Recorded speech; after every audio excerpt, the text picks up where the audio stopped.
जम्मू कश्मीर से भी लगातार गिरफ्तारियों के सिलसिले की खबर सामने आ रही है, जहां पर शोपिया के रहने वाले एक इमाम इरफान अहमद की गिरफ्तारी हुई है।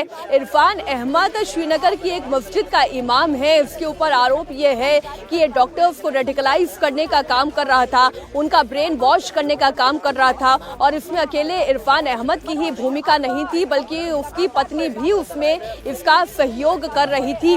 जांच एजेंसी ने जब छानबीन की है तो इस दौरान जम्मू कश्मीर पुलिस को इरफान अहमद के पास से 5 मोबाइल फोन भी बरामद हुए हैं।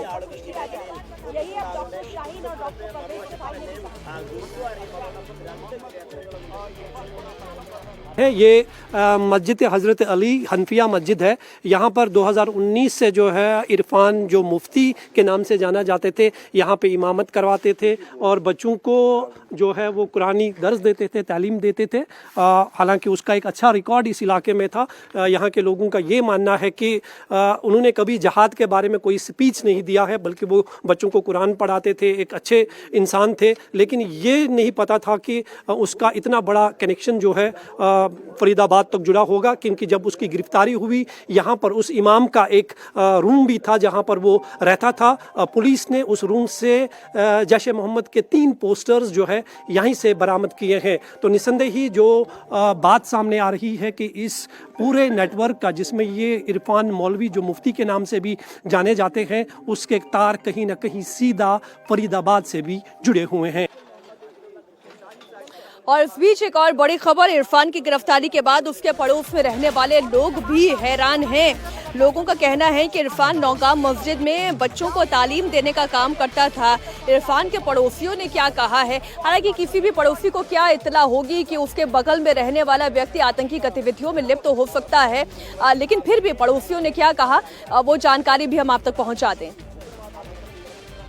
शकील साहब, आपसे हम जानना चाहेंगे, इरफान जो मुफ्ती थे यहाँ पे 2019 के बाद आए थे, कोविड के बाद यहाँ पे कुरान पढ़ाते थे, आपकी इमामत करते थे मस्जिद में। उन पर एक बहुत बड़ा आरोप है और ये भी कहा जाता है कि इसी मस्जिद में जो उनका रूम था वहाँ से जैश ए मोहम्मद के 3 पोस्टर बरामद किए गए। नहीं, वो बात हमें पता नहीं है वो बात कि, मगर ये सही नहीं होगा, क्योंकि ये बच्चों को देखता था वहाँ के, जो कोई डरता था या कुछ, तो हम जाते थे उनके यहाँ, तो हमने वहाँ कुछ नहीं देखा। जिस दिन हम जाते थे उस दिन तो कोई नहीं था पता, फिर भी पता नहीं कि तो पुलिस किसे क्या जानकारी आपको मिली जब उनको अरेस्ट किया गया? नहीं, हमें जानकारी मिली कि पोस्टर कुछ निकले हैं उनके सब ना उनके पास, तो बस वही, और कुछ नहीं हमें पता था। तो पोस्टर इसी इलाके में लगे हुए थे? नहीं, यहाँ इस इलाके में नहीं लगे थे। इस इलाके में नहीं? नहीं।